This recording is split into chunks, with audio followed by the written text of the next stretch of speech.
2019ला सेना भाजपा युती झाल्यानंतर उद्धवजींनी जागा वाटपाच्या वेळेला हट्टानं किरीट सोमय्यांचं तिकीट कापायला लावलं. आधी याला बाहेर बसवा, नाहीतर युतीच्या चर्चा बंद करा, अशी अटच त्यांनी ठेवली होती भाजपच्या दिल्लीतल्या नेत्यांसमोर. त्या खेपेला किरीट सोमय्यांचं तिकीट कापलं गेलं. युती झाली, पुढे युतीची माती झाली, महाविकास आघाडी जन्माला आली आणि मग पुन्हा जोमानं सोमय्या उद्धवजींवर तुटून पडले. त्यांनी एक एक प्रकरणं बाहेर काढायला सुरुवात केली. 25 वर्ष ठाकरेंच्या ताब्यात असलेल्या बीएमसीनं केलेला कोविड काळातला भ्रष्टाचार, कोविड सेंटर्स उभारणीतला झोल घोटाळा, मेडिसिनचा काळा बाजार, बॉडी बॅग सारख्या हीन दर्जाचा भ्रष्टाचार.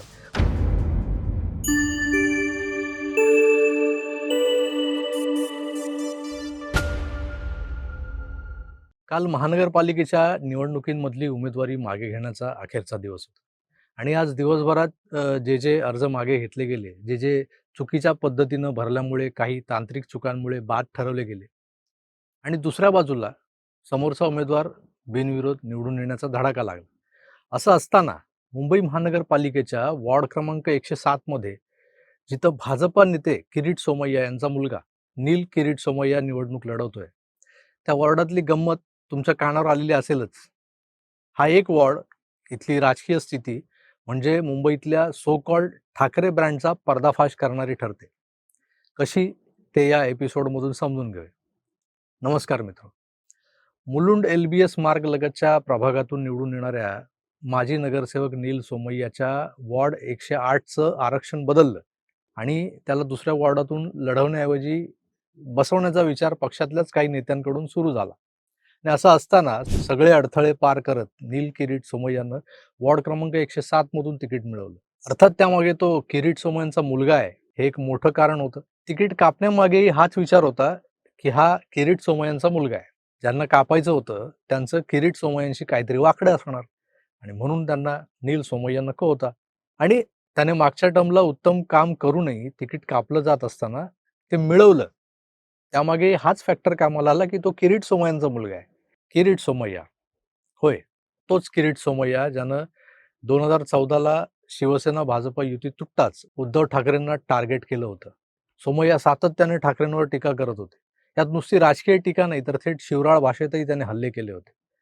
परिणामतः पुढे 2019ला सेना भाजपा युती झाल्यानंतर उद्धवजींनी जागा वाटपाच्या वेळेला हट्टानं किरीट सोमय्यांचं तिकीट कापायला लावलं. आधी याला बाहेर बसवा, नाहीतर युतीच्या चर्चा बंद करा, अशी अटच त्यांनी ठेवली होती भाजपच्या दिल्लीतल्या नेत्यांसमोर. त्या खेपेला किरीट सोमय्यांचं तिकीट कापलं गेलं. युती झाली, पुढे युतीची माती झाली, महाविकास आघाडी जन्माला आली आणि मग पुन्हा जोमानं सोमय्या उद्धवजींवर तुटून पडले. त्यांनी एक एक प्रकरणं बाहेर काढायला सुरुवात केली. 25 वर्ष ठाकरेंच्या ताब्यात असलेल्या बीएमसीनं केलेला कोविड काळातला भ्रष्टाचार, कोविड सेंटर्स उभारणीतला झोल घोटाळा, मेडिसिनचा काळा बाजार, बॉडी बॅग सारख्या हीन दर्जाचा भ्रष्टाचार, मृतदेह बांधून नेण्यासाठी वापरल्या जाणाऱ्या 600 रुपयांच्या बॉडी बॅग्स पण 7,000ला त्यांनी त्या खरेदी केल्याचं दाखवलं गेलं. बीएमसीतले road contractors, blacklisted road contractors, त्यांना पुन्हा पुन्हा ते ब्लॅकलिस्टेड असतानाही कंत्राट मिळत जाणं आणि त्यांच्याकडून मातोश्रीला मिळणारा कट, कागदोपत्री सारे पुरावे, आरोप, सगळी जंत्री घेऊन सोमय्या इकडून तिकडे तिकडून इकडे फिरत होते. मध्ये ते अनिल परबांच्या त्या रिसॉर्टवर हातोडा घेऊन गेले होते दापोलीला.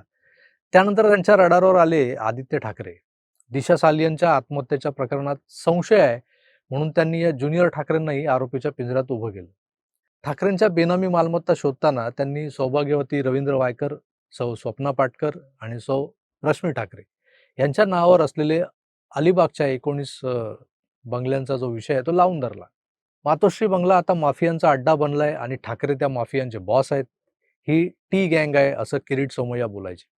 ठाकरेंना झोडपताना या सोमय्यांनी त्यांच्या पोतडीतला एकही आरोप सोडला नाही. पुढे त्यांच्यावर आतून बाहेरून बरेच हल्ले झाले सोमय्यांवर, पण या माणसानं आपला एकही शब्द मागे घेतला नाही. सोमय्यांच्या विरोधात असलेल्या ठाकरेंनी त्यांचं तिकीट कापलं होतं आणि पुढेही या माणसाला सोडायचं नाही हे त्यांच्या बोलण्यातून वागण्यातून जाणवायचं. म्हणजे ही दुश्मनी दूर तलक जानेवाली थी. पण प्रश्न असा पडतो, आता जेव्हा उद्धवजी राज यांच्या सोबतीनं मुंबई वाचवायला मैदानात उतरलेले आहेत, तेव्हा ज्या गुजरात्यानं मातोश्रीवरच बोट ठेवलं होतं, त्याच्या मुलालाही तेवढाच विरोध करत ठाकरे गटानं थेट मैदानात उतरून त्याला चिरडायला नको होतं का? चला, उद्धव ठाकरेंकडे नाहीये उमेदवार, मग राज ठाकरेंचा एखादा उमेदवार नील सोमय्याच्या विरोधात का नाही दिला? आणि हे ठाकरे एकत्रित मिळून आपले जे दुश्मन आहेत ना, त्यांना असेच ठोकत राहतील, असं साधारणतः असंच काहीसं होईल असं वाटत होतं, पण तसं झालं नाही. उद्धव ठाकरे ना आक्रमक झाले, ना संतापले, ना बदला घेतला. उलट वॉर्ड क्रमांक 107 त्यांनी एनसीपीच्या पदरात टाकून ते मोकळे झाले. एनसीपीची ताकद आहे का मुंबईत? हे असं का केलं उद्धवजींनी? हा राजकीय शहाणपणा आहे की आपल्या राजकीय कुवतीचा, ताकदीचा स्वीकार आहे? कारण ते मानून टाकलं त्यांनी, समजून घेतलंय. हे समजायला मार्ग नाही. कारण उद्धव ठाकरे यांची प्रतिमा अशी आहे की ते वरून शांत, संयमी, स्थितप्रज्ञ वगैरे, पण आतून पाताळ यंत्री, कट कारस्थानी, वेळ आले की रक्ताचा हिशोब रक्ताने चुकता करणारे. पण इथे मात्र त्यांचे सगळे हिशोब चुकलेले दिसतात. सोमय्याच्या पोराविरोधात आपला उमेदवार उतरवून त्याला जेरीला आणायला हवं होतं खरं तर. पण झालं काय, त्यांनी त्या वॉर्डमध्ये उमेदवारच दिला नाही. तो वॉर्ड गेला एनसीपीला, शप गटाला. आणि आज काय झालं, तर त्या उमेदवाराचा उमेदवारी अर्ज छाननीत बाद झाला. आता समोर कोणी स्ट्रॉंग उमेदवारच उरलेला नाही. एक महिला उमेदवार आहेत ज्या वंचित बहुजन आघाडीच्या तिकिटावर लढतायत. आता त्यांचा प्रभाव शून्य आहे वॉर्डमध्ये, म्हणजे नील सोमय्या सहज जिंकून येणार हे आता स्पष्ट झाले. पण प्रश्न असा आहे की हा सोपा विजय ठाकरेंनी अरेंज करून दिलाय की ठाकरेंचं मराठी प्रेम बेगडी आहे? मुंबई महाराष्ट्रापासून तोडून गुजरातला जोडायला निघालेल्या भाजपच्या एका गुजरात्याविरुद्ध लढायचं सोडून ते मैदान सोडून का पळाले? अनेकांना असंही वाटतंय की त्यांना आपल्या आजूबाळावर किरीट सोमय्या करत असलेल्या आरोपांची भीती वाटते. सोमय्या गप्प बसलेलेच चांगले, मग त्यांना गप्प बसवण्यासाठी थोडी माघार घेतलेली हरकत नाही. मेरी भी चूप और तेरी भी चूप असं काही ठाकरे सोमय्यांच्या मध्ये काहीतरी आतून आतल्या आत काय ठरलंय का? म्हणून उभाटा सेनेनं त्यांच्या विरोधात उमेदवारच दिला नाही. तर यावरचं उत्तर स्पष्ट आहे. ठाकरे सोमय्या हे आतून एक वगैरे झालेले नाहीयेत. त्यांच्यात कुठलाही गुप्त सौदा झालेला नाहीये. सोमय्यांच्या पोराविरुद्ध उमेदवार दिला नाही, तर तो आरोप करणं बंद करेल हा उद्धवजींचा समजही खोटा आहे. सोमय्या म्हणजे चावीचं भावलं आहे. त्याला दिल्लीतून चावी मारली गेली की ते बोलायला लागतं. आणि हे न समजण्या इतके उद्धवजी दूधखोळे नाहीयेत. मग खरं काय? खरं हेच आहे की आजच्या क्षणी जर ग्राउंड रिपोर्ट तपासलेत, तर लक्षात येतं की ठाकरे गट इतका कमकुवत झालेला आहे की त्यांच्यात सूड घ्यायची ताकदही उरलेली नाही. तो दबदबा उरलेला नाहीये. मुंबईत जिथे-जिथे कधी काळी फक्त ठाकरे हे नाव ऐकताच सामान्य माणसांची मतं भरभरून पडायची. ज्यांना आपण सेनेचे बालेकिल्ले वगैरे म्हणतो किंवा म्हटलं जातं. तिथेच फक्त आज उमेदवारीसाठी झुंबड आहे. तिथेच लफडे होतात, तिथेच मारामाऱ्या होतात. जिथं उमेदवारी कापल्या गेल्यानंतर रडारड होते. आणि जिथे खऱ्या लढाईची गरज आहे, तिथे यांच्याकडे उमेदवारच नाहीयेत. सुमसाम शांतता आहे. म्हणूनच वॉर्ड क्रमांक 107 सारख्या ज्या काही जागा आहेत ना, त्या ठाकरेंकडून मित्रपक्षांच्या गळ्यात घातल्या जात आहेत. कारण उभाटा सेनेकडे जिंकणं तर सोडा, लढण्याची क्षमता उरलेली नाही. नील सोमय्यांच्या विरोधात आज एकही सक्षम उमेदवार शिल्लक नाही. का ही जागा एनसीपीला सोडली? या भागातला साधा शाखाप्रमुखही नील सोमय्याला नडला असता. पण उभाटांनी आपला उमेदवार इथं दिलाच नाही. म्हणून लोक बोलतायत की ठाकरे आणि सोमय्या हे आतून एक आहेत. आपापल्या पोरांचं हित बघतायत. पण तसं काहीच नाही असं मला तरी वाटतंय. कारण उद्धवजी हे काही सोमय्याच्या त्या जहेरी टीकांना विसरलेले नाहीयेत. ते वचपा काढणारच एक दिवस. पण आता पंजा मारायला वाघाच्या हातात ताकदच उरलेली नाही.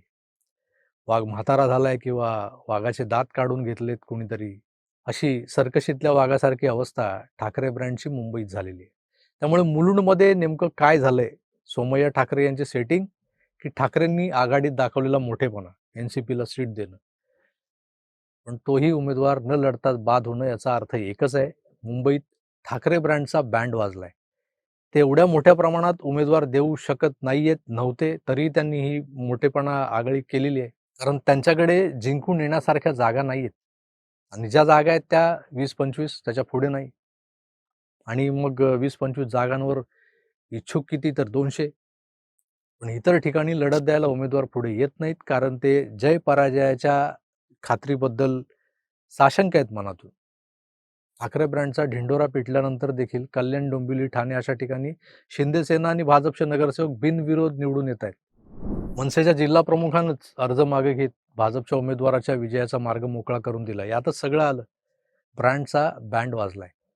तुम्हाला काय वाटतं? हे मला कमेंट्स करून जरूर कळवा. मी तुर्तास इथेच थांबतो. पुन्हा भेटूच, तोवर आपली काळजी घ्या आणि पाहत राहा आपलं आवडतं YouTube चॅनल आकार डीजी 9. धन्यवाद. नमस्कार.